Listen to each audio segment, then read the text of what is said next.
اعوذ باللہ من الشیطان الرجیم بسم اللہ الرحمن الرحیم۔ عزیزان من، آج اگست 1973 کی 26 تاریخ ہے اور درس قرآن کریم کا آغاز سورہ یونس کی 18ویں آیت سے ہو رہا ہے، 10/1a۔ لیکن آج میری صورت یہ ہے کہ سینے میں جذبات کا اتنا تلاطم ہے، ذرا اونچا کہتا کہ اس میں میں دیکھتا ہوں کہ فکر کے پاؤں کہیں ٹکنے ہی نہیں پا رہے۔ میں طبعاً کافی سہار اور برداشت کا انسان ہوں، ذرا اونچا کہتا۔ ذاتی حوادث اور مصائب کا تو کبھی میں ذکر نہیں کیا کرتا۔ اجتماعی اور ملی حوادث کی کیفیت یہ 1911-12 میں بلکان وار ہوئی۔ اگرچہ اس زمانے میں عمر میری چھوٹی سی تھی، لیکن احساسات اسی وقت سے بیدار ہو چکے تھے۔ وہاں سے یہ جو اس ملت مرحومہ پر حوادث کی یلغار دیکھنی شروع کی تو گویا 60 برس ہو گئے اس واقعے کو۔ مسلسل اور پہم اسے انہی آفات کا شکار پایا۔ دور ہی وہ ہے جس میں سے ہم گزر رہے ہیں کہ اس امت پر تو خوشیوں کا دن شاید ہی کوئی آتا ہو، اس کی تو عید بھی غم میں گزرتی ہے۔ لیکن ان چیزوں کو برداشت کیے چلا آ رہا تھا۔ گزشتہ 2 سال سے جو کچھ ہم پر بیت رہی ہے وہ ایسا تھا کہ اس کا ایک مجموعی تاثر آہستہ آہستہ اثر انداز ہوتا چلا گیا۔ یہ مملکت، جیسا کہ میں کئی بار عرض کر چکا ہوں، میرے ایمان کے تقاضے کی تکمیل کا ذریعہ، آدھی مملکت چلی گئی، باقی آدھا حصہ جو ملک کا رہ گیا اس کے متعلق اس سے زیادہ کیا کہا جا سکے کہ اس حصہ ملک میں بھی شاید ہی کوئی فرد ہوگا جو اطمینان کی نیند سو سکتا۔ یہ آج کی حالت ہے اور مستقبل اس سے بھی تاریک تر نظر آتا ہے۔ لیکن وہ جو اس نے کہا تھا کہ ہو چکی غالب بلائے سب تمام، ایک مرگ ناگہانی اور ہے۔ یہ مرگ ناگہانی اس سیلاب کی شکل میں ہم پر مسلط ہو، ایسا عالمگیر سیلاب کہتے ہیں تاریخ میں کہیں ادھر نہیں آیا۔ آگ سے بھی تباہی ہوتی ہے، لیکن آگ سے تو اس کے رخ سے ذرا پیچھے انسان ہٹ جائے تو محفوظ ہو جاتا ہے۔ زلزلے کی تباہی بڑی ہی شدید ہوتی ہے، لیکن وہ ایک مقام کی تباہی ہوتی ہے۔ اس تباہی کی تو کیفیت یہ ہے کہ یوں کہیے کہ جہاں سے مغربی پاکستان کا میدانی علاقہ شروع ہوتا ہے، وہاں سے لے کے جہاں یہ علاقہ ختم ہوتا ہے، میدانی علاقہ دریاؤں کے طاس کو کہا جاتا ہے۔ سارا ملک پانی میں ڈوبا ہوا ہے، اور ہر صبح جو نئی خبریں آتی ہیں وہ پہلی خبروں سے بھی زیادہ اندوہناک اور افسردہ کرنے والی ہوتی ہیں۔ ابھی کچھ اندازہ ہی نہیں کیا جا سکتا کہ اس تباہی کی شدت اور وسعت کتنی زیادہ ہے۔ لیکن ایک چیز جس سے میرے ان زخموں پر واقعی نمک چھڑکا جاتا ہے وہ اور ہے، ان علاقوں کے لوگ تباہ اور برباد ہو رہے ہیں، بے کس، بے بس، مجبور، اور ان کے متعلق کہا یہ جا رہا ہے کہ تمہیں تمہارے گناہوں کی سزا مل رہی ہے۔ یہ ان گناہوں کی پاداش میں یہ کچھ ہو رہا ہے۔ دنیا تو ان کی یوں تباہ ہوئی تھی، اور ان مرنے والوں کے کان میں اگر آخری لفظ یہ ڈالا جائے کہ جو کچھ تمہارے ساتھ ہو رہا ہے تمہارے گناہوں کے بدلے میں ہو رہا ہے، گویا بڑے ہی گناہ گار تھے تم جس کی وجہ سے یہ سزا پا رہے ہو، سوچو تو صحیح کہ ان کے اوپر کیا بیتتی ہوگی یہ سن کر۔ کوئی نہیں اتنا یہ سوچتا کہ کیا یہ سارے گناہ شکرگڑھ سیالکوٹ سے لے کے اور درمیانی علاقے لاہور سے بھی اس پار شاہ درہ پھر شرد پور شیخو پورہ اور یوں گزرتے ہوئے آگے پھر آج سکھر اور دادو اور یہ سارے ملک کے گناہ جو تھے وہ سمٹ کے ان علاقے کے لوگوں کے حصے میں آ گئے تھے۔ راوی کے اس پار شاہ درہ والے جتنے تھے سارے فاسق و فاجر، اور ہم بڑے متقی اور پرہیزگار، کیونکہ ان پر تو یہ عذاب آیا، ہم پہ تو عذاب یہ نہیں آیا۔ سوچئے ذرا کہ یہ بات کہاں پہنچتی، ان پر کیا بیتتی ہے جن سے یہ کہا جاتا ہے۔ کیا فرق ہے ان میں اور ہم؟ وہ راوی اگر اپنا رخ شرد پور اور شیخو پور کی طرف نہ کر لیتا اور ادھر کا بند ٹوٹ جاتا، ہم بھی اسی عذاب کے اندر مبتلا ہو جاتے۔ تو آج جو ہم بچے ہوئے ہیں تو کیا ہم اپنی نیکیوں کی وجہ سے بچے ہوئے ہیں؟ اور وہ جو تباہ ہوئے ہیں کیا وہ اپنے گناہوں کی وجہ سے تباہ ہوئے؟ میں ابھی عرض کروں گا کہ یہ چیز کیا ہے۔ ٹھیک ہے الفاظ تو یہ استعمال ہوتے ہیں، ان کے مفہوم غلط، اور اس میں ایک سازش۔ یہ طبعی حوادث ارضی اور سماوی یہ زمین کے رہنے والوں کے گناہوں کی وجہ سے نہیں آتے، یہ طبعی قوانین ہیں فطرت کے، یہ ان کے مطابق سب کچھ رونما ہوتا ہے۔ سیلاب کیا ہے؟ عام ایوریج اور اوس سے زیادہ بارشیں ایک خاص علاقے میں ہوئی، اوپر کا علاقہ جنہیں کہا جاتا ہے، وہ پانی حد اعتدال سے بڑھ گیا، دریاؤں کے سواحل میں اس کی سمائی نہ ہوئی، وہ بفر کر ادھر ادھر پھیل گیا۔ یہی ہے نا جسے سیلاب کہا جاتا ہے۔ اس میں ان گناہوں کا کیا دخل؟ دنیا کے جن ممالک نے ان چیزوں کا انتظام کر رکھا ہے ان کے ہاں بارشیں برستی ہیں، سیلاب بھی آتے ہیں، ابھی میں عرض کروں گا تباہیاں نہیں آتی۔ آپ کو معلوم ہے کہ یہ ہالینڈ کا ملک سطح سمندر سے نیچے ہے، سمندر کے ساتھ واقع ہوا ہے اس کی سطح سے نیچے، سمندر کی، کسی جھیل کی، دریا کی نہیں۔ انہوں نے بند باندھا ہوا ہے، انہوں نے زمین ہی اپنی سمندر سے کھینچ کے لی تھی۔ سوچئے تو صحیح کہ اس قسم کے بند کے نیچے جو زندگی گزار رہے ہوں کس قدر خطرہ مول لے رکھا، لیکن ایک قطرہ پانی کا اس میں سے نہیں ٹپکتا۔ یہ نہیں کہ ہالینڈ کے رہنے والے ہماری اصطلاح کے مطابق بڑے نیک واقع ہوئے ہیں، تبھی حوادث۔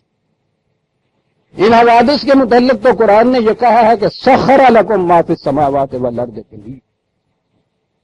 یہ شے کیا ہے؟ یہ بارش اور بارش کا پانی۔ وہ تو کہتا ہے کہ ارض و سما کے اندر یہ نظام جو ہے، اس کے اندر جتنی قوتیں ہیں ہم نے انسان کے تابع فرمان کر رکھا ہے، ان کو مسخر کر رکھا ہے اپنے قانون کی زنجیروں میں۔ جو قوم بھی ان قوانین کا علم رکھتی ہے اور اس کے مطابق عمل کرتی ہے، یہ پانی، یہ ہوائیں، یہ جھکڑ، یہ زلزلے، یہ آندھیاں، یہ سارے مسخر ہوتے ہیں۔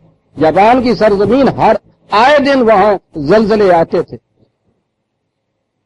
زمین کے نیچے جو زلزلہ آتا ہے اس پہ تو اختیار نہیں تھا، زمین کے اوپر تباہی مچتی تھی۔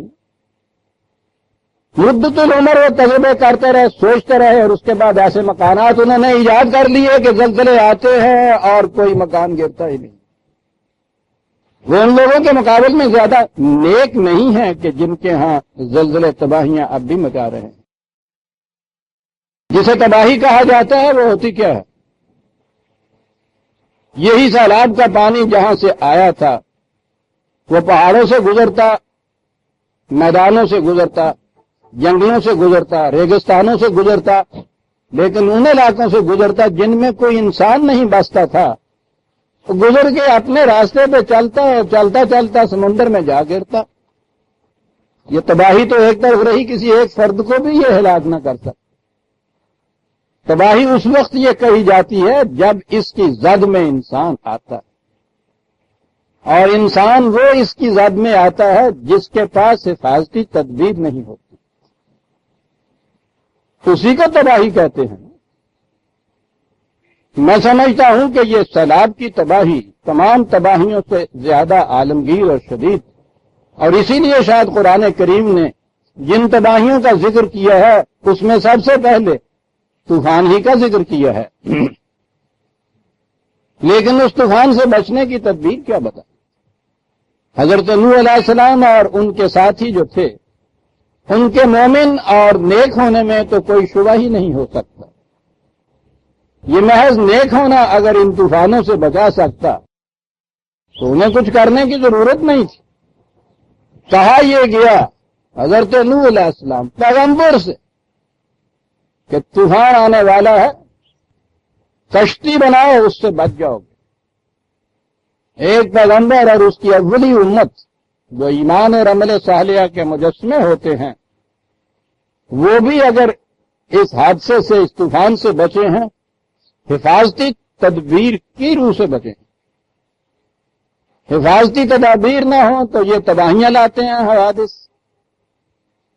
حفاظتی تدابیر موجود ہوں تو یہ کوئی تباہی نہیں لاتے۔ قرآن نے یہ واقعہ ذکر کر کے بتا دیا ہمیں کہ یہ حوادث آتے رہیں گے، ان سے بچنے کی تدبیر یہ ہوگی۔ ان لوگوں کے سامنے حضرت نوح علیہ السلام کشتی بنا رہے تھے، وہ مذاق اڑا رہے تھے اس چیز کا۔ یہ تھی ان کی سرکشی، یہ تھی ان کی معصیت۔ اگر وہ اپنی جذبات کی تاریکیوں میں نہ ہوتے، ضد نہ کرتے کہ جو کچھ یہ کرے گا ہم نے اس کے خلاف کرنا ہے، دیکھ رہے تھے سامنے یہ کچھ کر رہا ہے، بتا بھی ہو رہے تھے کہ یہ اس لیے کر رہا ہوں، اگر وہ بھی کشتیاں بنا لیتے وہ بھی بچ جاتے۔ یہ جو گناہ ہے جس کی پاداش میں وہ ڈوبے یا ہم ڈوبے اور ڈوبنے والے ڈوبتے ہیں، وہ جو نیکی جس سے بچنے والے بچ سکتے ہیں۔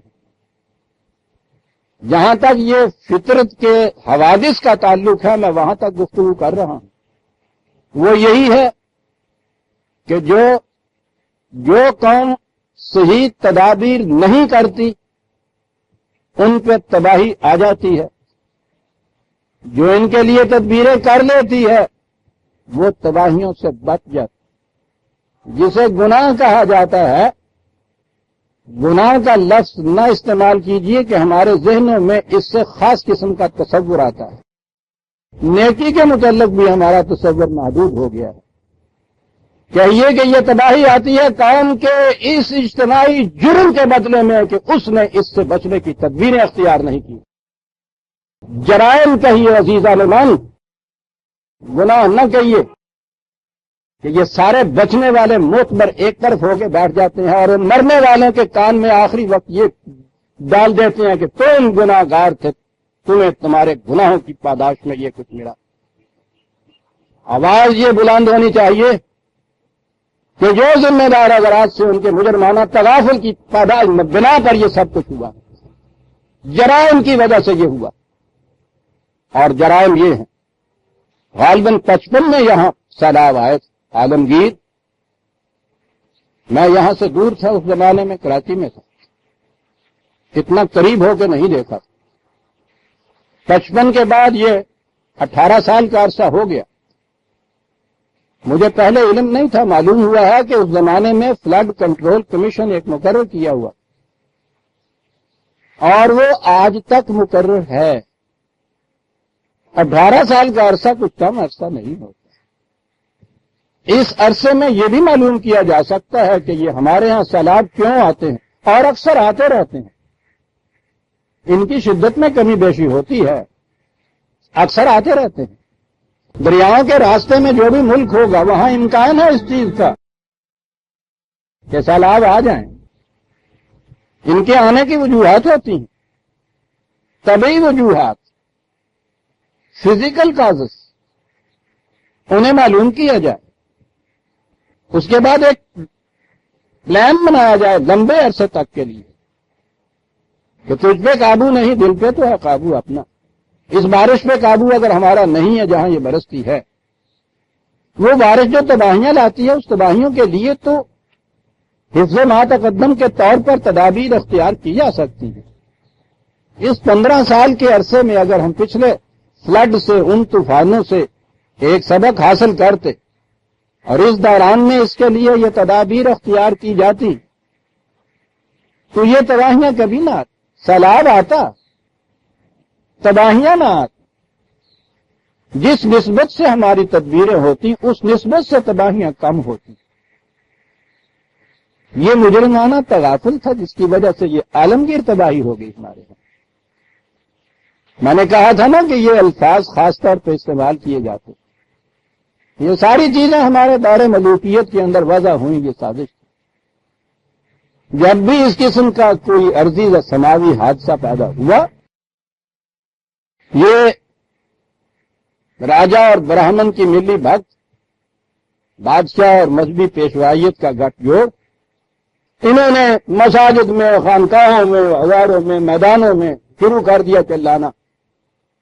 قوم کو، رعایا کو اس زمانے میں یہ کہنا کہ تمہارے گناہوں کی وجہ سے یہ ہوتا ہے، تاکہ کسی کی توجہ ادھر اٹھنے نہ پائے کہ یہ جو ذمہ دار بیٹھے ہوئے ہیں اوپر، یہ ان کے جرائم کی وجہ سے ہوتا ہے. تم توبہ کرو، تم استغفار کرو، تم نفل پڑھو، تم حضور کے، خدا کے حضور گڑ گڑاؤ، لگا دو انہیں اس طرف، تاکہ ان میں سے کوئی اٹھ کے اس سے نہ پوچھے جو تخت کے اوپر بیٹھا ہوا ذمہ دار ہے کہ تم نے جو اس خطہ زمین کی حفاظت کا ذمہ دیا تھا اس کے لیے کیا کیا تم نے.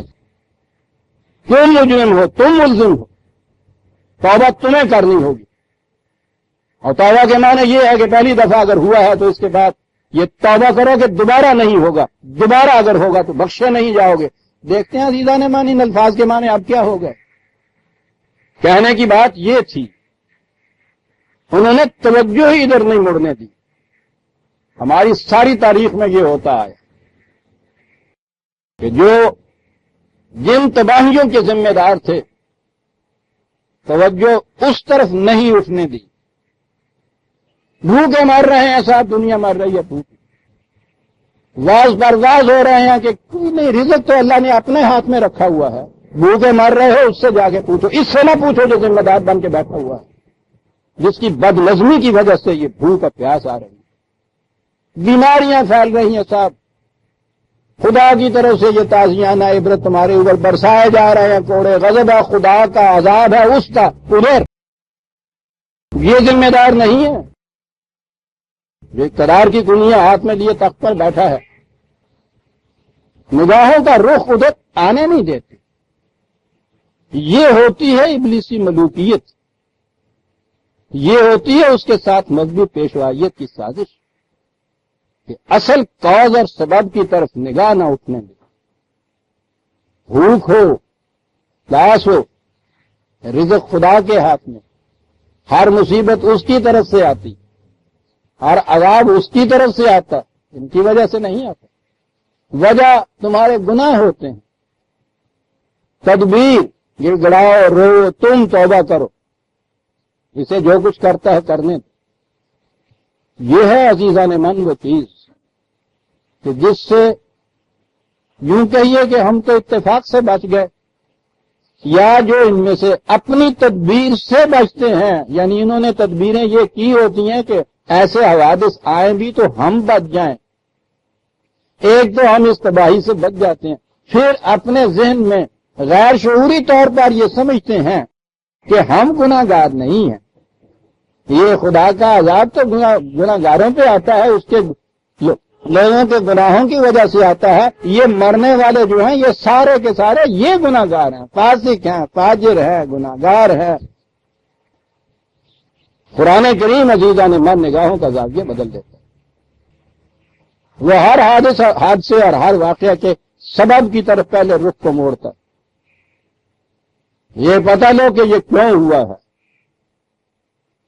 وہ کہتا ہے کہ خدا بار بار کہتا ہے کہ ہم اپنے بندوں پر ظلم نہیں کیا کرتے. یہ تمہارے اپنے ہاتھوں کی لائی ہوئی مصیبتیں ہوتی ہیں. تو پہلی چیز یہ ذہن کے اندر قرآن راسخ کر دیتا ہے کہ جب بھی کوئی مصیبت آئے تو یہ دیکھو کہ وہ ہاتھ کون سے ہیں جن کی لائی ہوئی یہ مصیبت ہے. اس فریب میں مبتلا نہ ہو جاؤ کہ یہ ہمارے ہاتھوں کی لائی ہوئی نہیں ہے، اس کی طرف سے یہ کس طرح آتی ہے. اس کی طرف سے آنے کے معنی ہوتے ہیں اس کے قوانین کی خلاف ورزی کا نتیجہ ہوتا ہے. قوانین کہیے، قانون اس کا یہ ہے کہ اگر سیلاب کے راستے میں، پانی کے راستے میں مکان بناؤ گے اور حفاظتی تدبیر نہ کرو گے تو پانی تمہارے مکان کو بہا کر لے جائے گا. یہ خدا کا قانون ہے. یہ مکان والا اگر اس کی راہ گزر میں، پانی کی راہ گزر میں مکان بناتا ہے، حفاظتی تدبیر نہیں کرتا، پانی آتا ہے بہا کے لے جاتا ہے، تو جب یہ کہا جائے گا کہ خدا کی طرف سے یہ ہوا، کہو کہ خدا کے قانون کی خلاف ورزی کا یہ نتیجہ ہوا. اور قانون یہ تھا کہ سیلاب کی راہ گزر میں یا تو بستی بساؤ، نہیں بساؤ تو اس کی حفاظت کا ایسا انتظام کرے کہ پانی کی موجیں آئے سر ٹکرا کے دوسری طرف چلی جائے. انسان کو تو بلا بنایا ہے اس نے. ساری کائنات وہ کہتا ہے کہ تابع تصویر ہے تمہارے یہاں.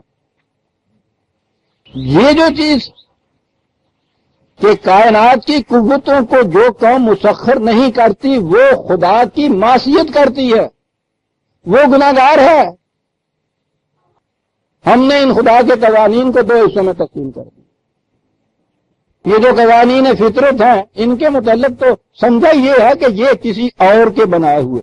قوانین فطرت کا اتباع کرنے والی قومیں ملحد ہیں، بے دین ہیں، داڑھی ہیں، یہ ہے وہ ہے، ایک دم کنڈم.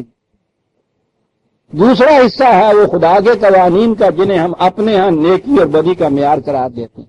عزیزان من، یہ دونوں قوانین خدا کے ہیں. ان دونوں قوانین کی صداقت پر ایمان لانا ایمان اور مومن بناتا ہے. ان دونوں کا اتباع کرنا عمل صالح ہے. ان دونوں کی معصیت کرنا خدا کی معصیت ہے. فرق صرف اتنا ہے کہ ان دونوں کے اندر جب ان کو الگ الگ آپ رکھ دیتے ہیں یہ شرک ہو جاتا ہے. وہ قومیں کہ جنہیں ہم ظاہری ملحد بے دین کہتے ہیں، وہ یہ جو حصہ ہے خدا کے قوانین کا، وہ ان کی صداقت پر تو ایمان رکھتے ہیں، ان کی معصیت نہیں کرتے، ان کی اطاعت تو کرتے ہیں، لیکن وہ جو دوسرا حصہ ہے خدا کے قوانین کا جس کا تعلق عالم انسانیت سے ہے اس کا انکار کرتے ہیں، اس کی خلاف ورزی کرتے ہیں. نتیجہ یہ کہ وہ خود تو محفوظ رہ جاتے ہیں، ان کے ہاتھوں سے باقی انسانیت محفوظ نہیں رہتی.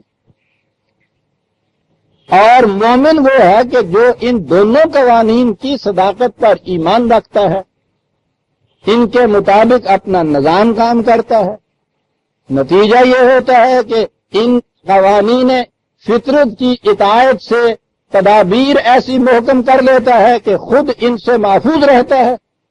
اور وہ جو اقدار سماوی کہلاتی ہیں، انسانیت کے متعلق قوانین جنہیں میں نے کہا ہے، ان کی اطاعت سے باقی انسانیت بھی ان کے ہاتھوں محفوظ رہتی ہے. مومن کہتے وہ ہیں جو امن دینے والا ہے. یہ معنی کبھی ہمارے سامنے نہیں آئے. یہ جو خدا نے اپنے آپ کو المومن کہا ہے، تو اگر مومن کے معنی ایمان لانے والا ہی صرف ہو تو یہ خدا کس چیز پہ ایمان لاتا ہے جو اپنے آپ کو المومن کہا؟ المومن اس نے کہا ہے کہ وہ امن دینے والا ہے کائنات. اسی طرح اس کے بندے جو مومن کہلاتے ہیں وہ ٹھیک ہے کہ اس کے قوانین کی صداقت پر ایمان لانے سے ایمان لانے والے آپ کہہ لیجئے، یہاں یہ اصطلاحی لفظ ہو گیا۔ نتیجے کے اعتبار سے خدا کی صفت جو ہے المومن ہونے کی، یہ عالم انسانیت میں اس صفت کے عملاً ظہور میں لانے کے موجب بنتے ہیں، امن کے ذمہ دار ہوتے ہیں، علم بردار ہوتے ہیں انسانیت کے امن کے۔ تو انسانیت کو امن تو وہی دے سکیں گے جو خود امن میں ہو۔ جو خود بھوکی قوم ہو وہ دوسروں کو کیا کھلائے گی؟ جسے پانی جیسی چیز کہ جس پہ مدار ہے زندگی کا، وہ ان کی موت کا باعث بن جائے، وہ دوسری قوموں کو کیا حیات بخش چیزیں دے گی؟ یہ ہے چیز عزیزان من جس طرف توجہ کا رخ جانا چاہیے۔ یہ ہیں خدا کے وہ قوانین جن کی معصیت ہم نے کی۔ تو ایک کام تو وہ ہو گئی کہ جو فطرت کے قوانین کو بھی مسخر کرتی ہے اور انہیں پھر جیسا میں کہا کرتا ہوں اقدار سماوی کے تابع ان قوتوں کو صرف کرتی ہے، خود بھی امن میں رہتی ہے، دنیا کو بھی امن میں رکھتی ہے۔ یہ ہے جنہیں مومنین کی جماعت کہا جاتا ہے جو قرآن تیار کرتا ہے۔ ان سے نیچے وہ قومیں ہیں جو فطرت کے قوانین پر ایمان رکھتی ہیں، ان کے مطابق اطاعت کرتی ہیں، وہ فطرت کی قوتوں کو مسخر کر لیتی ہیں۔ دوسرا حصہ چونکہ اس پہ ایمان نہیں ہوتا ان کا، انسانیت ان کے ہاتھوں محفوظ رہتی ہے، لیکن خود تو کم از کم محفوظ ہوتے ہیں، فطرت کی قوتوں سے خود تو بہرہ یاب ہو جاتے ہیں۔ اور ایک تیسری قوم ہے کہ جو ان دونوں قوانین میں سے کسی پہ بھی ایمان نہیں رکھتی، نہ فطرت کی قوتوں کو مسخر کرتی ہے، اور جو فطرت کی قوتوں کو مسخر ہی نہیں کرتی وہ اقدار سماوی کے ماتحت ان کا استعمال کیا کرے گی؟ وہ تو مسخر ہی نہیں کرتی۔ جسے کہا جائے گا کہ اپنے خرچ میں اعتدال رکھو، اسے کہا جائے گا نا جس کے پاس کچھ ہو۔ جس کے پاس ہی کچھ نہیں ہے اس کو یہ حکم کیا کہ صاحب اس میں اسراف نہ کرو اپنے خرچے میں، وہ کہے میرے پاس تو پیسہ ہی ہے نہیں۔ جو قوم فطرت کی قوتوں کو بھی مسخر نہیں کرتی، اقدار سماوی کے ساتھ اس کا تعلق ہی کچھ نہیں ہوتا، خسرت دنیا والآخرہ۔ یہ ہے وہ مقام عزیزان من جہاں ہم کھڑے۔ الفاظ باقی رہ گئے ہمارے پاس، وہ بھی اب دھوکہ دینے کے کام آتے ہیں ان بیچاروں کو جن کا کوئی قصور نہیں تھا۔ جب ہماری پوری قوم کی مجرمانہ تغافل ایک بلا لاتی ہے، ایک سیلاب لاتی ہے، انہیں کھڑے ہو کے ہم کہتے ہیں کہ تمہارے گناہوں کی وجہ سے یہ کچھ آیا، ہم بڑے نیکوکار ہیں۔ عزیزان من، قوم پوری کی پوری گناہگار ہوتی ہے۔ یہ جرائم قومی کہلاتے ہیں، اجتماعی کہلاتے ہیں، ملی کہلاتے ہیں، اور یہی ہیں جن کی وجہ سے قرآن نے یہ کہا تھا کہ بچو اس فتنے سے کہ جب وہ آیا کرتا ہے تو خاصتاً للظالمین نہیں رہا کرتا تھے، ساری قوم اس کے اندر مبتلا ہوتی۔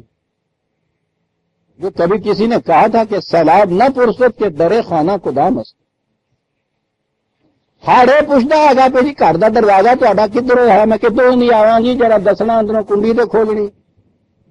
وہ نہیں پوچھتا یہ، اور جب وہ نہیں پوچھتا عزیزان من، تو وہ جب سال بلا آتا ہے تو وہ مندر اور مسجد میں بھی تمیز نہیں کرتا، دونوں کو ڈھا کے الگ چلا جاتا ہے۔ بلکہ اگر مندر کی عمارت زیادہ مستحکم ہے تو وہ بچ جاتی ہے مسجد کے بھی مقابلے میں۔ فطرت کے حوادث کے سامنے یہ چیز کوئی شے نہیں ہے۔ مسجد تو ایک طرف رہا، کعبہ بھی جلا، وہ بھی سیلاب کی زد میں آیا جب حفاظتی تدابیر نہیں کی گئی تھی۔ ہم کس بلا کی مٹی؟ یہ حوادث عزیزان من فطرت کے کائنات کے جو قوانین ہیں ان کی روح سے آتے ہیں۔ ان کے متعلق علم حاصل کرنا قرآن ماننے والوں کا اولی فریضہ ہے۔ پھر علم حاصل کرنے کے بعد ان کی روک تھام کا انتظام کرنا، حفاظتی تدابیر کرنا اعمال صالحہ کا پہلا حصہ ہے۔ اور پھر اس کے بعد اتنا صاحب قوت و صاحب تدابیر ہونا کہ دنیا میں جہاں جہاں بھی اس قسم کی کوئی مصیبت آئے وہاں جا کے اپنے سینہ سپر ہو کھڑے ہو کے ان کو بھی روکنا۔ میں نے کہا ہے نا کہ یہ سیلاب تو نہیں فرق کرتا مسجد و مندر میں، مومن کے متعلق بھی یہ کہا گیا کہ سیلاب ان کو تباہ کرنے میں فرق نہیں کرتا، تم ان کو محفوظ رکھنے میں فرق نہ کرنا۔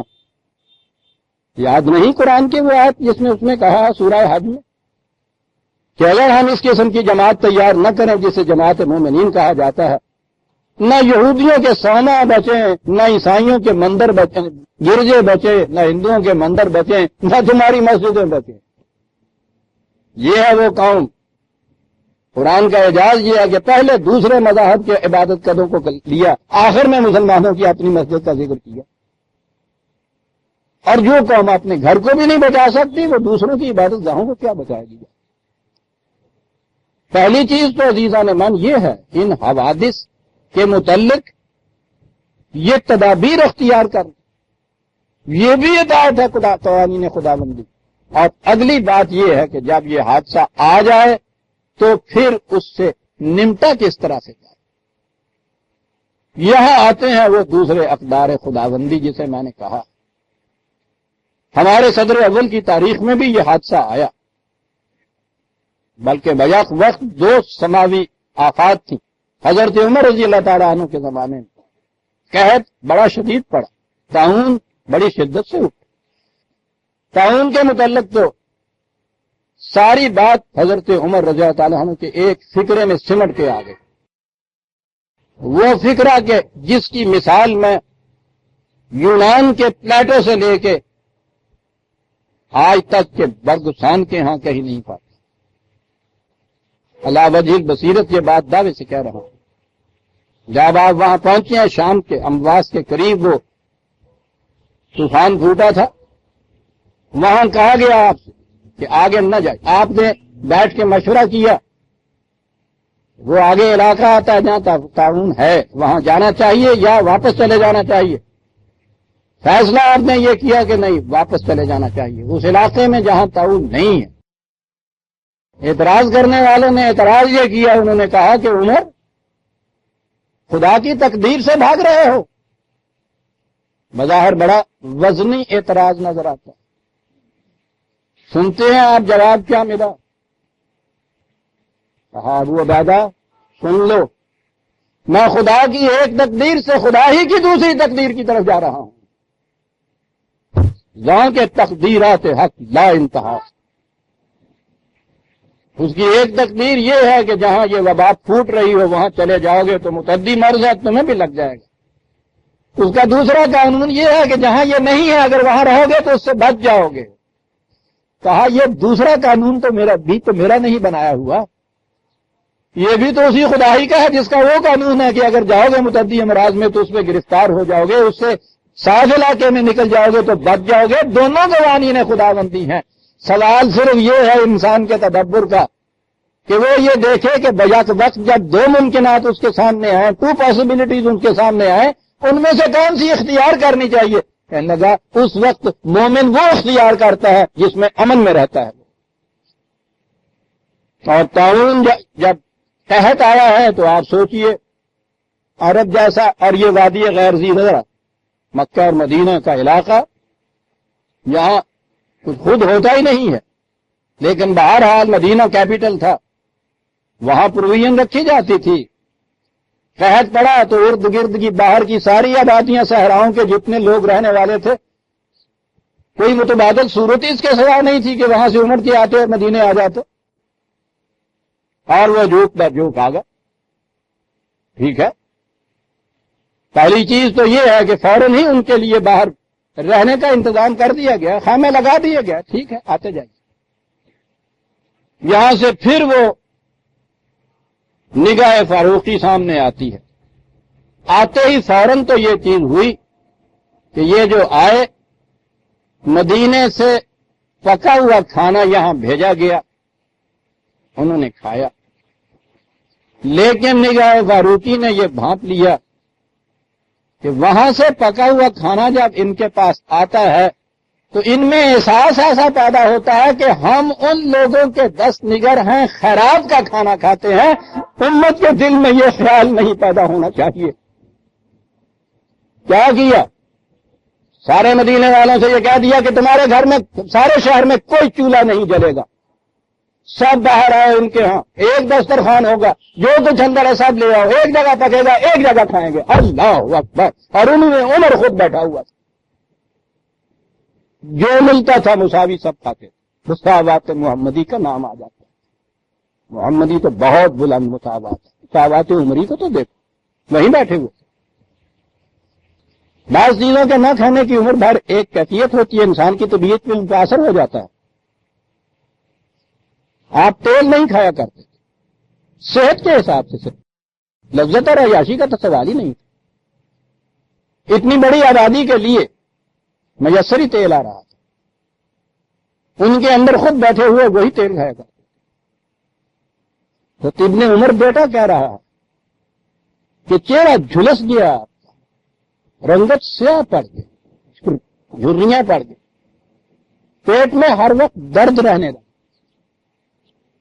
کہتے ہیں کہ جب یہ زیادہ گڑگڑاتا تھا درد سے تو آپ اسے کہا کرتے تھے کہ تیری اس گڑگڑاہٹ سے میں دھوکے میں نہیں آ سکتا کہ باقی عمر تو تیل کھائے اور تیری وجہ سے عمر گھی کھانے لگا.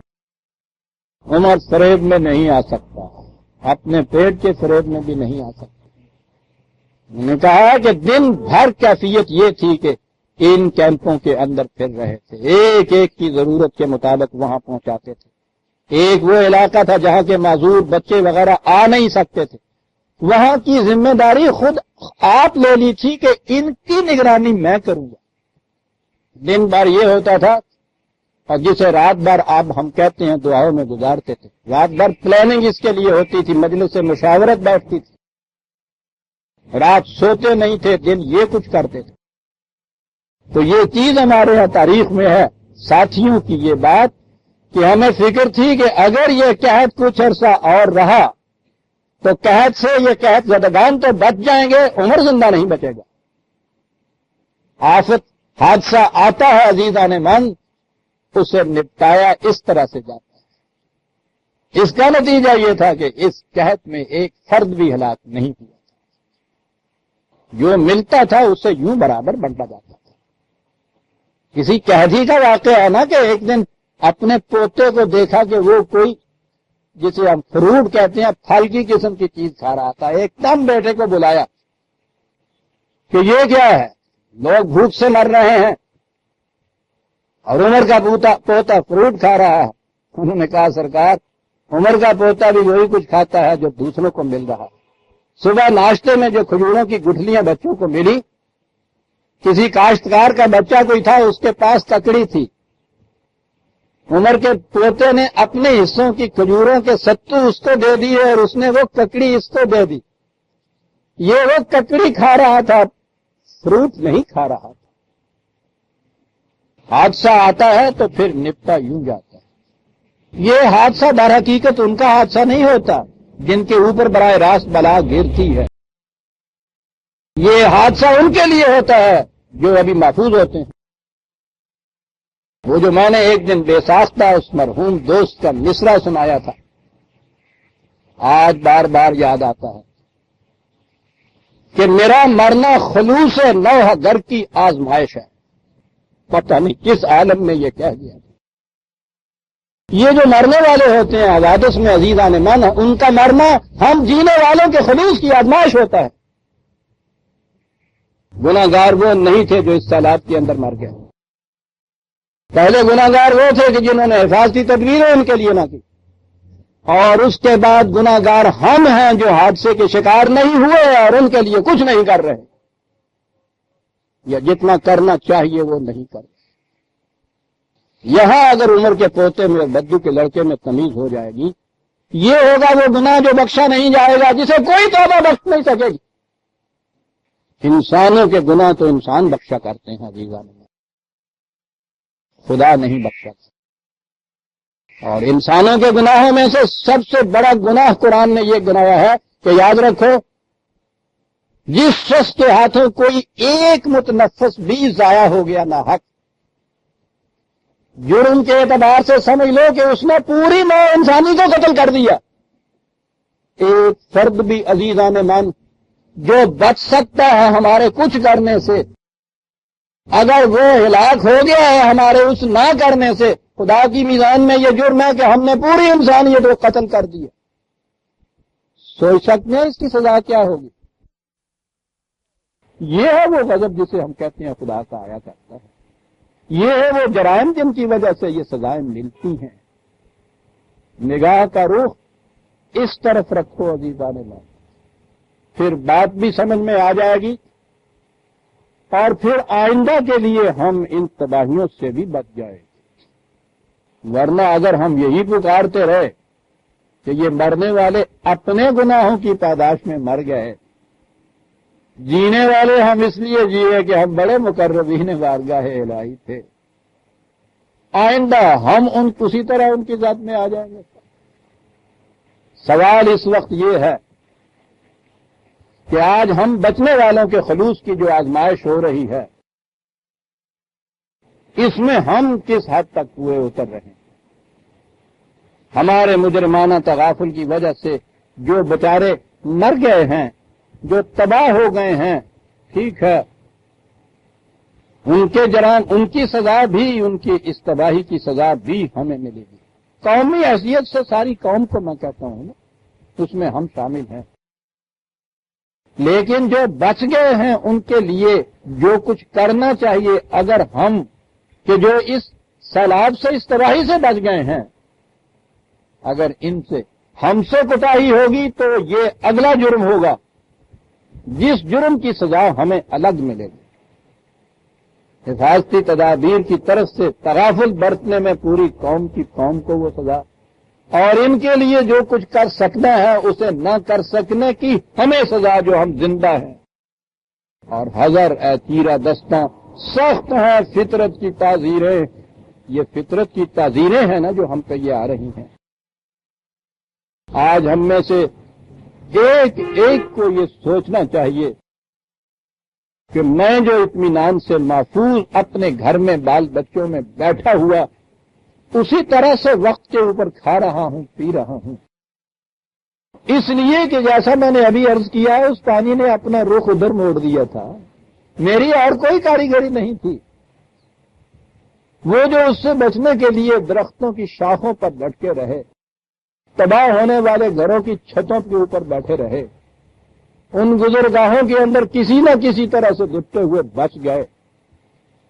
وہ جو اس وقت سانس لے رہے ہیں اس دھوپ کے اندر، سڑی ہوئی دھوپ کے اندر، بغیر کسی قسم کے سائے کے، سڑکوں پر، ریلوں کی پٹریوں پر، ٹیلوں پر، اور جب بارش ہوتی ہے تو اس کے بعد بارش سے بچنے کا کوئی سامان نہیں ہے، پیچھے جانے کا کوئی سامان نہیں کہ جو کچھ پیچھے تھا وہ تو سارا ختم ہو گیا. آگے کوئی جگہ نہیں ہے کہ ابھی کوئی بستی بسی نہیں جہاں وہ جا کے بس جائیں، وہاں پڑے ہوئے ہیں اس جرم کی پاداش میں کہ ہم نے ان کی حفاظت کا قبل از وقت انتظام نہیں کیا. آج ہم بچے ہوئے ہیں تو اپنی کسی کاریگری کی وجہ سے نہیں بچے ہوئے. غنیمت سمجھنا چاہیے عزیزان من کہ ہم کسی طرح سے اس سے بچ گئے. کم از کم اس بچنے کا صدقہ ہی اتنا دو کہ ایک فرد ایک کو تو بچا لے کسی طرح سے. اس سیلاب کی تباہی میں اتنے نہیں تباہ ہوئے جو اس کے بعد ان بچنے والوں میں تباہ ہوں گے. بھوک سے، پیاس سے، موسم کی شدت سے، بیماریوں سے، دوائیاں نہ ملنے سے، کھانے کے لیے نہ ملنے سے، کسی شیلٹر کے نہ ہونے کی وجہ سے، اور پھر انسانوں کے ہاتھوں لوٹ کھسوٹ سے. پانی کے ہاتھوں لٹنے کا تو اتنا صدمہ نہیں ہوتا عزیزان مان جتنا صدمہ اس میں ہوتا ہے. ایک دوست شادرہ کی بستی سے جان بچا کے اپنے بچوں کو، ننھے ننھے بچوں کو لے کے یہاں چلا آیا. غریب آدمی تھا. پانی تھما تو اس نے کہا کہ میں جا کے دیکھوں کہ اس میں سے کوئی 2-4 برتن لے آؤں کہ جس میں ہم کم از کم گلاس ہی ایک مل جائے کہ میں بچوں کو پانی پلا سکوں. جب وہ گیا تو پانی اتر چکا تھا اور گھر میں سے سب کچھ لٹ چکا تھا. اور یہ قوم جو ہے یہ بچ جائے گی خدا کے عذاب سے جسے آپ کہتے ہیں. غریب کے گھر میں تھا کیا؟ ایک گلاس موجود نہیں تھا کہ جس پہ لا کے اپنے بچے کو پانی پلا سکے. اور یہ جو بچے ہوئے اول تو خیال ہی نہیں آ رہا تھا. خیال آتا ہے تو ان کو جا کے ایسے دیتے ہیں جیسے کسی بھگاری کو بھکاری کو گداگر کو خیرات کا ٹکڑا دیتے ہیں عزیزان من، خدا کے لیے ان کی جان تو اس عذاب نے لی تھی، ان کی غیرت کو تو تم نہ خرید۔ آج تک اس واقعہ کو نہیں بھول سکتا۔ 65 کی جنگ میں جو یہاں سے ہمارے ہاں جنگ کی وجہ سے خاک بسر ہوئے کچھ لوگ، وہ یہاں آ کے ادھر بس گئے ہوئے تھے، ان گاؤں کے لوگ شہر میں آ گئے تھے، ان کی لڑکیاں جوان لڑکیاں تھیں، ان میں سیاسی بھی تھیں جن کی شادی کے دن بھی جسے کہتے ہیں مٹھے ہوئے تھے، مقرر ہوئی تھی تاریخیں۔ یہاں کے رہنے والوں میں سے کچھ گھرانوں نے یہ کیا تھا، کچھ انتظام کیا کہ یہاں اچھا ہے، ان کے ہاں کے وہ خامن یا ان کے سسرال کے لوگ بھی آ گئے ہوئے تھے، یہ بھی تھے کہ ان کا نکاح پڑھا دیا جائے، بچیوں کی عصمت محفوظ رہ جائے گی۔ بڑا اچھا تھا یہ۔ یہاں کے رہنے والے ان گھرانوں پہ اللہ ان کو خوش رکھے، انہوں نے انتظام اس طرح سے کیا کہ بچیوں کو اس طرح سے ودا کیا جائے جیسے گھروں سے ماپے ودا کرتے ہیں۔ یہ ٹھیک ہے، معیار تو وہ نہیں تھا، نہ ہو سکتا تھا، لیکن ان کو خالی ہاتھوں نہیں جانے دیا تھا۔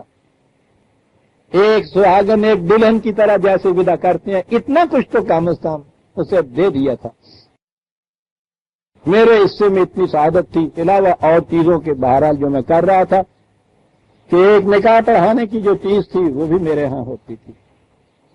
ایک بچی کا نکاح پڑھایا اور اسے دینے کے لیے جہیز کچھ چیزیں جو تھیں وہ رکھی گئی۔ بچیاں میرے لیے میری بیٹیاں تھیں، مجھے بھی بابا جی اپنا کہتی تھی۔ ایک بچی نے گھونگھٹ میں سے روتے ہوئے مجھے کہا کہ بابا جی مجھے یہ چیزیں نہ دیجیے۔ میں حیران تھا کہ اس بچی نے یہ کیوں کہا یہاں تک ٹھیک ہے جو آپ نے کیا۔ گاؤں کے لوگ وہاں تھے، میں نے ان سے پوچھا کہ اس بچی کی خاص بات کیا ہے۔ انہوں نے کہا کہ یہ ہمارے گاؤں کے نمبردار کی بیٹی ہے، باپ بھی وہاں شہید ہو گیا، بھائی بھی رہ گئے، ماں وغیرہ، نمبردار کی بیٹی ہے، اس کی شادی انہی دنوں میں ہونے والی تھی۔ نمبردار نے 7 گاؤں کے لوگوں کو دعوت دی ہوئی اور اس کے لیے بھینسیں اور گھوڑیاں اور گائے، ہمارے ہاں یہ کچھ بھی دیتے ہیں، بیٹی کو یہ بھی دے رہا تھا۔ اور پھر ایک نیکی کے بدلے میں گاؤں کی ایک یتیم لڑکی تھی، وہ اس کی بھی شادی کر رہا تھا، اس کے لیے بھی اس نے کچھ جہیز بنایا ہوا تھا۔ ٹھیک ہے، بیٹی کے پیمانے کا تو نہیں ہوتا، تھوڑا ہوتا ہے۔ وہ جہیز اس یتیم بچی کے دینے کے لیے تھا۔ یہ بچی جس کو ہم ودا کر رہے تھے، اس کی نگاہ جب ان چیزوں کے اوپر پڑی تو اس نے محسوس کیا کہ یہ اس قسم کی اور ویسے ہی انداز کی خیرات کی چیزیں ہیں جس طرح میرا باپ میری شادی میں ایک بیوہ ایک یتیم لڑکی کو دینے کا ارادہ رکھتا تھا۔ وہ اس احساس کو برداشت نہیں کر سکی، اس نے کہا کہ بابا جی مجھے یہ چیزیں نہ دیجیے، خدا کے لیے مجھ پہ رحم کیجیے۔ انسانی غیرت اور حمیت تو یہ چیز ہوتی ہے عزیزان مومن، اسے نہ خریدیے، اس کا سودا نہ کیجیے۔ دینے ہیں کسی نے تو اس طرح سے دو، کیا کہا ہے اس نے دنیم نے، یوں بھیک دے کہ دستے عطا کو خبر نہ ہو، خیرات کی طرح سے نہ دو۔ عزیزان من، ہمارے بھائی من، ہمارے ہی جیسے، ہم سب ایک مشترکہ مصیبت کے اندر گرفتار ہیں۔ ہمارے پاس کچھ بچ گیا ہے، ان کے پاس کچھ نہیں بچا۔ 2 بھائیوں میں بانٹ کے کھانے والی جو کیفیت ہے، اس انداز سے کچھ یہ کرو تو اس کے بعد آپ دیکھیں گے کہ اس دنیا میں بھی آپ کو امن مل جائے گا، اور اگر ایمان ہے تو اس کے بعد کی زندگی میں بھی اللہ آپ کی حفاظت کرے گا۔ یہ ہے عزیزان من آج کرنے کا کام اس قوم کے لیے، اور اس کے بعد قوم کا فریضہ یہ ہے کہ وہ ہر وقت نگاہ رکھے اور پوچھتی رہے کہ ذمہ دار ارکان نے کیا کیا کہ آئندہ کے لیے ایسی تباہی اس ملک پہ نہ آئے، بجائے اس کے کہ کچھ لوگ اقتدار پر آ جائیں جو باقی رہ جائیں ان کی کوشش یہ ہو کہ کسی طرح سے اقتدار ان سے چھن کے ہمارے پاس آ جائے، مسئلہ ہی سارا یہ رہ جائے، بجائے اس کے کہ اس کے اندر یہ سارے کے سارے ذمہ دار ارباب قوم کے ابنائے قوم جنہیں کہتے ہیں وہ اس کے اندر سارے کے سارے آ جائے۔ اس کی بجائے ان سے ہر وقت پوچھئے، کم از کم اس سیلاب کے بعد یہ ایک سوال تو پوچھتے رہیے، جو بھی تمہارے پاس آئے، مخالف میں آئے موافق میں آئے، پوچھئے یہ کہ آپ نے کیا تدابیر اختیار کی کہ آئندہ کے لیے قوم اس ہلاکت کا شکار نہ ہو، یہ پوچھئے عزیزان من۔ ہر لیڈر بننے والے سے پوچھئے، ہر نعرہ لگانے والے سے پوچھئے، ہر جلوس نکالنے والے سے پوچھئے اور ہر ووٹ مانگنے والے سے پوچھئے، آپ نے اس قوم کی حفاظت کے لیے کیا تدابیر اختیار، اور اس معیار کے مطابق یہ جائزہ لیجئے کہ یہ اس قابل ہے کہ اس کی کوئی بات مانی جائے۔ اگر عزیزان من عوام کی بات آج کچھ معنی رکھتی ہے کہ جسے ہر وقت کہا جاتا ہے، عوام کی بات کے معنی یہ ہوں گے کہ اب یہ جینے والے عوام یہ پوچھیں اور ان میں سے ہر ایک سے پوچھیں کہ اس دفعہ ہم تو بچ گئے ہیں، آپ نے کیا انتظام کیا ہے کہ آئندہ کے لیے یہ ہلاکت ہمارے سر پہ مسلط نہ ہو جائے۔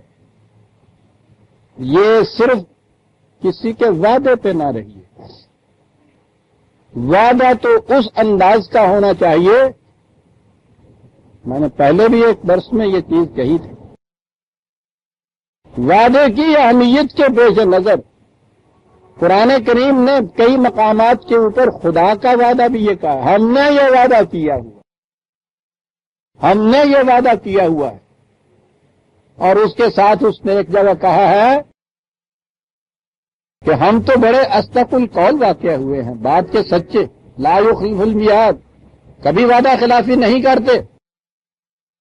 اس کی تاکید کو زیادہ نمایاں کرنے کے لیے کہا گیا ہے کہ ہمارا وعدہ بھی وہ ہے کہ اگر تم کسی وقت دیکھو نہیں پورا ہوا تو ہم سے بھی پوچھ سکتے ہو کہ کیوں پورا نہیں ہوا۔ اللہ اکبر، اللہ اکبر، ان وعد ربک کان مسئولا۔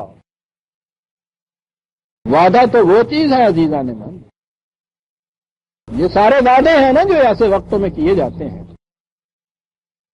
اس کے بعد فریضہ ہو جاتا ہے وعدہ کرنے والے کا کہ وہ بتائے کہ میں یوں پورا کر رہا ہوں، اور فریضہ ہو جاتا ہے اس کا جس کے ساتھ وعدہ کیا جائے کہ وہ اس کے بعد پوچھے کہ یہ وعدہ جو کیا تھا وہ پورا کیوں نہیں ہوا، کیوں وعدہ پورا نہیں کیا گیا۔ اور اس چیز کو سب سے پہلا بنیادی جرم قرار دیا، یہ ہے عزیزان من بچنے کی بات۔ اس معلم صادق صلی اللہ علیہ وسلم نے جو قوم کو تعلیم دی تھی وہ تو ایک قدم آگے لے گیا تھا قوم کو۔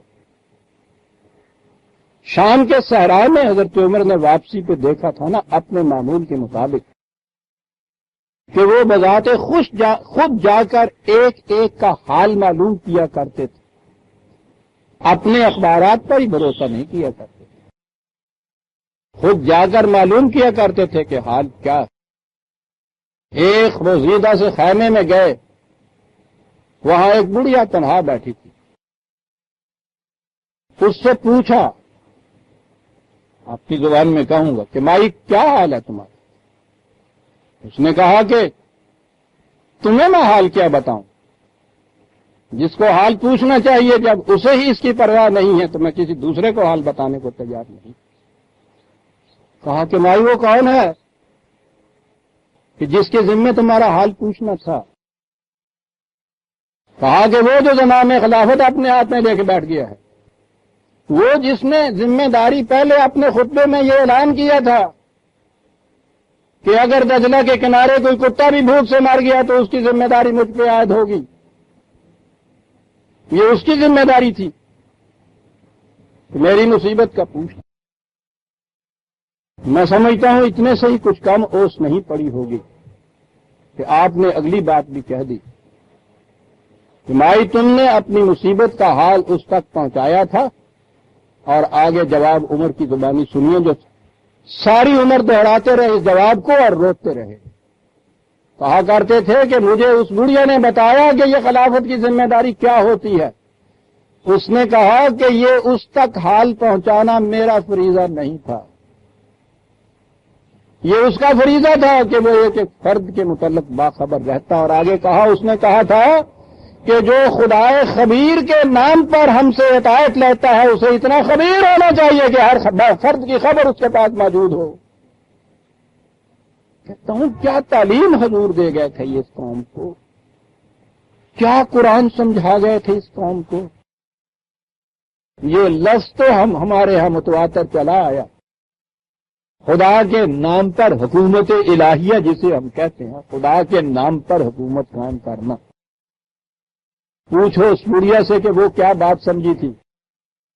خدا کے نام پر حکومت قائم کرنے کے معنی یہ ہیں کہ جو ذمہ داریاں خدا نے اپنے اوپر لے رکھی ہیں انسانوں کے متعلق، وہ ذمہ داریاں ان کے ہاتھوں سے پوری ہوں گی. وہ خبیر ہے، وہ خدا، ان کی ذمہ داری ہے کہ یہ خبیر ہو ساری مملکت کے لیے. ساری عمر روتے رہے حضرت عمر. اس کے بعد خلافت کی ذمہ داری اس بڑھیا نے مجھے سمجھائی تھی کہ یہ ہونا چاہیے.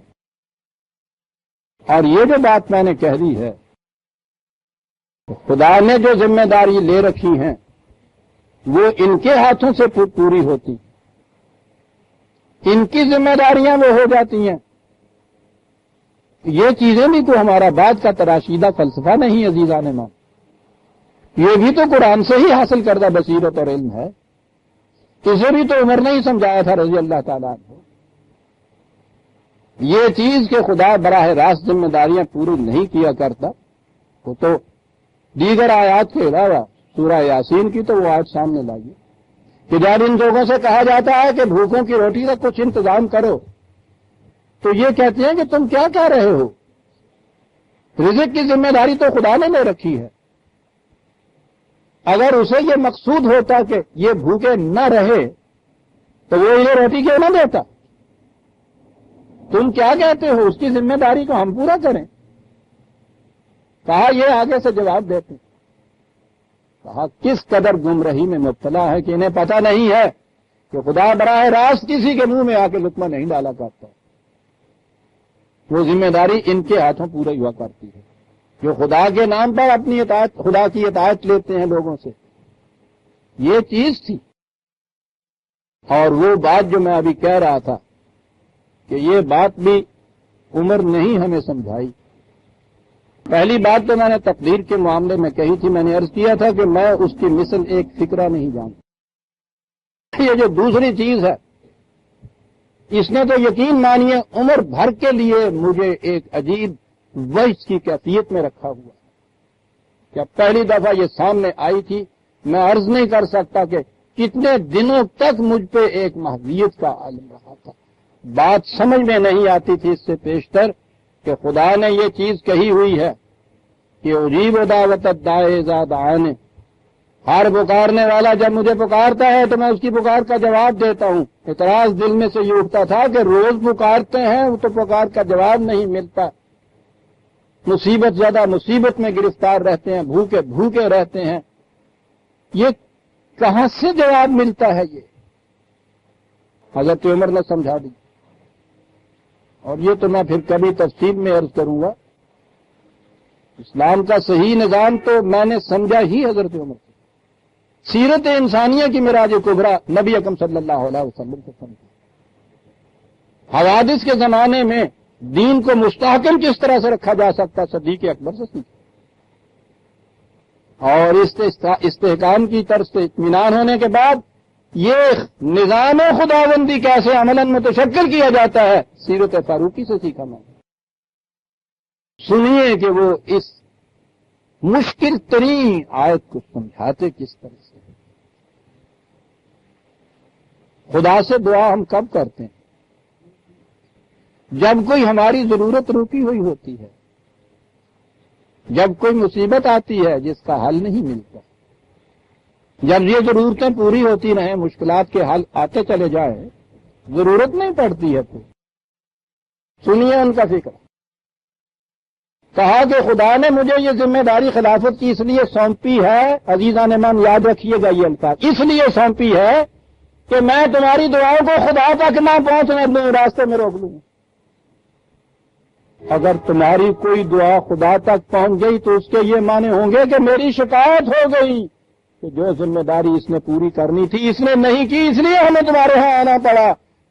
کہا میں تو یہ سمجھتا ہوں کہ مجھے یہ ذمہ داری اس لیے دی گئی ہے، 4 لفظ ہیں عزیزان من، سوچئے کیا کچھ کہہ گئے ہیں. یہ اس لیے دی گئی ہے کہ میں تمہاری کسی دعا کو خدا تک نہ پہنچوں. وہاں تک پہنچی تو میری شکایت ہو گئی. یہاں بات عزیزان من کسی آئین میں یہ لکھ دینے سے نہیں ہے کہ کائنات پر اقتدار اعلیٰ خدا کا ہے، ریاست کا مذہب اسلام ہوگا، خدا کی حدود کے اندر رہتے ہوئے یہ سب کچھ کریں گے. ٹھیک ہے، آئینی طور پر اس کا اعلان ضروری ہے، لیکن اس اعلان کے معنی یہ ہیں کہ اس کے بعد خبیر ایسا ہونا پڑے گا جیسا اس بڑھیا نے شام کے دشت میں عمر سے کہا تھا، اور اس کے بعد ذمہ دار ایسا ہونا چاہیے تھا کہ جو اس ذمہ داری کے احساس کرنے والے نے یہ کہا تھا کہ مجھے یہ ذمہ داری اس لیے سونپی گئی ہے کہ میں تمہاری دعاؤں کو خدا تک نہ پہنچنے دوں. تمہاری اگر کوئی ضرورت رکی رہے پلہ پکڑ لو میرا، راستے میں کھڑے ہو جاؤ، گرے باندھ پہ ہاتھ ڈال دو، گلا دبا دو کہ عمر یہ کیوں نہیں ہوا. اور جو عمر اعلان کرتا ہے کہ دجلہ کے کنارے، مدینہ میں بیٹھا ہوا دجلہ کے کنارے، مملکت کا آخری سرا تھا نا اس دور میں، کوئی انسان بھی نہیں کہ انسان مر جائے، کتا بھی اگر بھوک سے مر گیا. اس لیے کہ قرآن نے جہاں یہ کہا ہے کہ خدا کے ذمے رزق ہے، وہاں صرف انسان نہیں کہا، وَمَا مِن دَابَّةٍ فِي الْأَرْضِ إِلَّا عَلَى اللَّهِ رِزْقُهَا. کوئی متنفس، کوئی جاندار ایسا نہیں ہے جس کی رزق کی ذمہ داری خدا پہ نہ ہو، اور یہ ذمہ داری پلٹ کے آ جاتی ہے ان کے اوپر جو خدا کے نام پر یہاں مملکت قائم کرتے ہیں. اس لیے آپ نے انسان نہیں کہا تھا، کتا بھی کہا. اور پھر یہ ذمہ داری کی یہ صورت نہیں ہے بھوک سے نہ مر جائے. ٹھیک ہے، بھوک اور بھوک مٹانے کا فرق ہوتا ہے. ہم اگر اپنے میز پہ بیٹھے ہوئے 4 10 راؤنڈ جنہیں کہتے ہیں ہم ان میں کھانا کھائیں، یہ بھی تو بھوک مٹانا ہے. اور وہاں جو بیٹھے ہوئے ہیں ان کے لیے اگر ہم اوپر سے تھیلی میں چنے اور اچار لٹکا دیں، یہ بھی بھوک سے بچانے کی صورت ہے. اس ذمہ دار کی یہی شکل ہوگی بھوک سے بچانے کی، ان کی شکل کچھ اور ہوگی. شکل وہ ہوگی کہ جب وہ شام کا قاصد حضرت عمر کے ہاں آ کے بیٹھا ہو، اسی وقت کھانے کا وقت آ گیا. وہاں یہ کسی قسم کا اجاب و تکلف تو ہوتا نہیں تھا کہ اگر باہر سے کوئی آ کے بیٹھ کے باتیں کر رہا ہے، کھانے کا وقت ہو رہا ہے تو ہم اٹھ کے جاتے ہیں نا وہاں کھانا منگاتے ہیں. وہاں آ گیا، وہیں وہ کھانا آ گیا.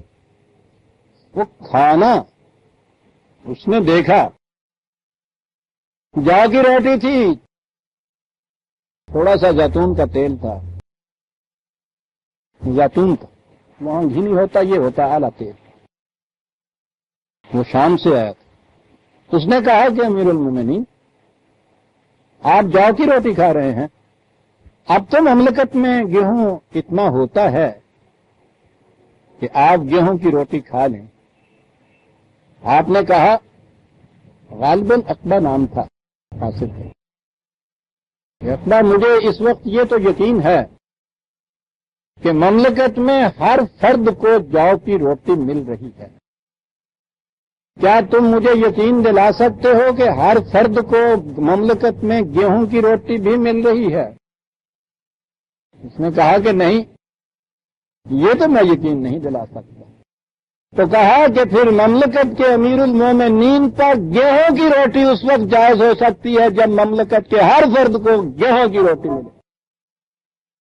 اسے وہ آخری شخص ہونا چاہیے کہ جو گیہوں کی روٹی کھائے جب تک پہلے باقیوں کو نہ مل جائے. گیہوں کی جو کی مل رہی ہے اس کا مجھے اطمینان ہے، میں نے کر لیا اطمینان.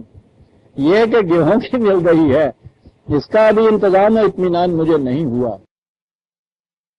تم نے یہ کہا ہے کہ وہاں کھا رہے ہو تم لوگ، ٹھیک ہے، بڑی خوشی کی بات ہے وہاں کھا رہے ہو، میں تو اس دن کھا سکوں گا جب مجھے یقین ہو جائے کہ ملت کے ہر فرد کو گیہوں کی روٹی مل رہی ہے۔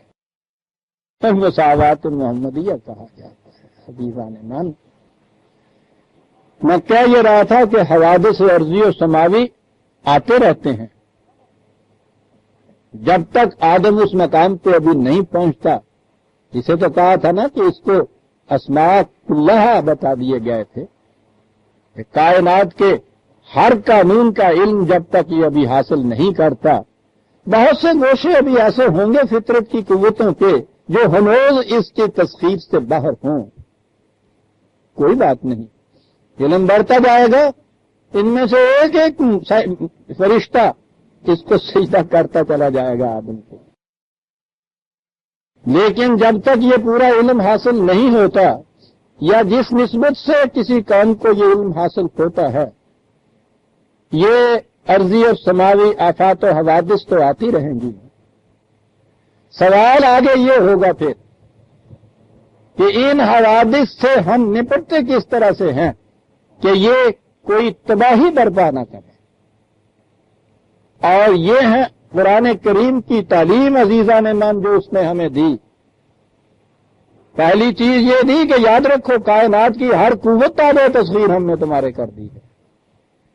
مطمع نگاہ تو یہ ہے کہ اس طرح سے ان کو کنٹرول میں اپنے لاؤ، ان قوتوں کو، کوئی قوت بھی تمہارے اختیار سے باہر نہ ہو۔ تبھی قوانین کے متعلق میں عرض کر رہا ہوں، مومن کا مقام تو بہت بڑا ہے۔ چائنا شیکس دی ورلڈ، یہ کتاب آئی تھی۔ چین میں یہ دریائے زرد جو ہے، یلو ریور، اس کی طغیانیوں کا اور ہلاکت سامانیوں کا یہ عالم تھا۔ عام طور پہ ہر سال برسات کے موسم میں اس کا پہاڑ قریباً 30 میل تک چوڑا ہو جاتا تھا، اور اس نے جب سے تاریخ بنی تھی اس ملک کی، کوئی سال امن سے گزرتا ہی نہیں تھا، اس لیے کہ کوئی خاص متعین اس کا رخ نہیں تھا، بینکس نہیں تھے، سواحل نہیں تھے۔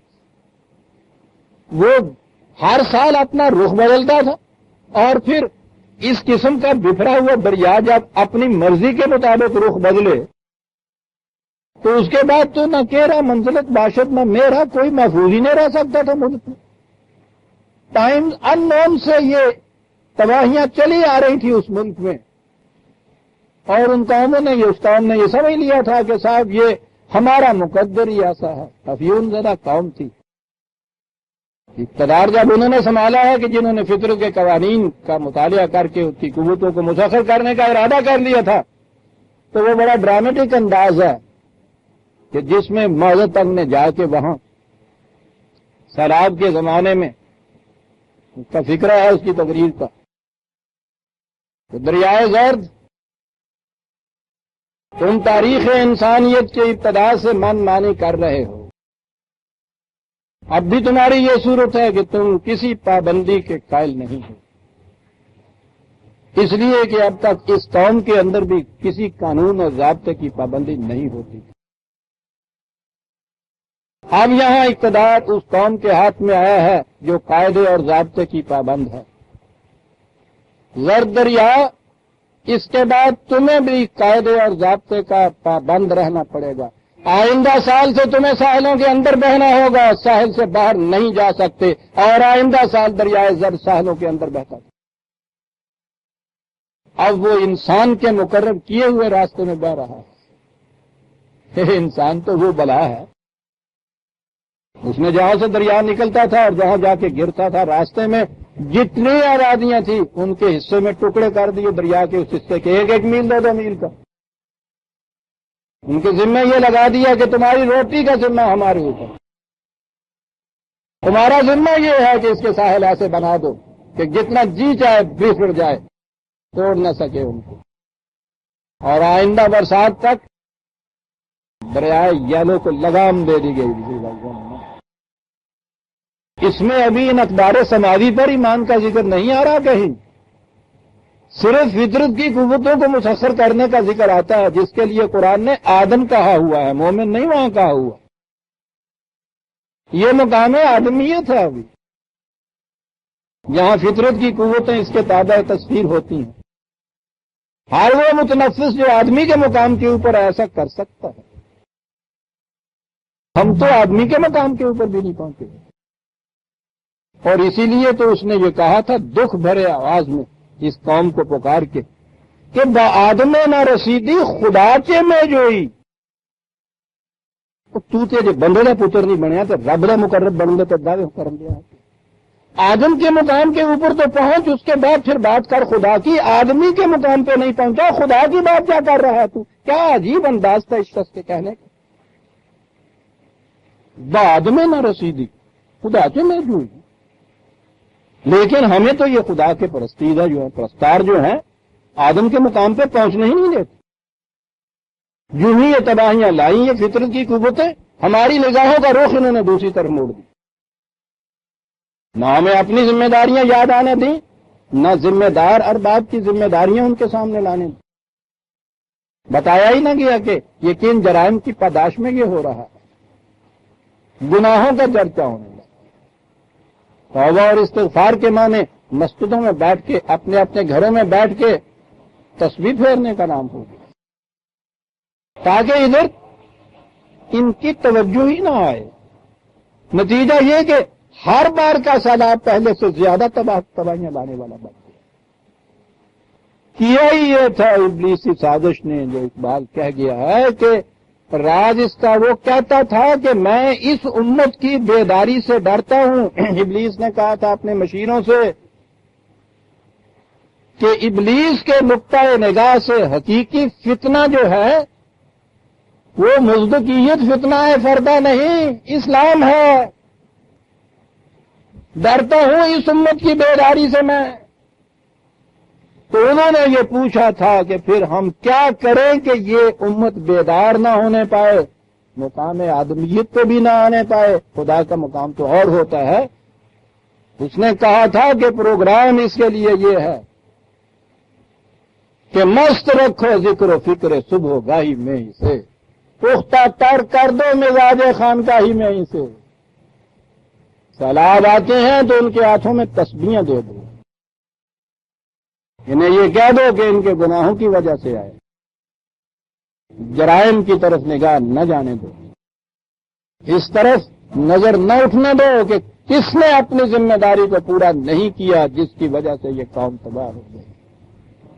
مست رکھو ذکر و فکر صبح گاہی میں اسے، پختہ تر کر دو مزاج خانقاہی میں، تا بساط زندگی میں اس کے سب مورے ہوں بات، سب مورے ہوں مات۔ ایک ایک مہرہ مات ہوتا چلا جا رہا ہے عزیزان مات۔ مشرقی پاکستان کی بساط پہ ہمارے مہرے جس طرح سے مات ہوئے، یہاں آنے کے بعد جس طرح ایک ایک مہرہ مات ہو رہا، عزیزان من بھکاریوں کی قوم کی طرح ادھر ادھر پھر رہے ہیں۔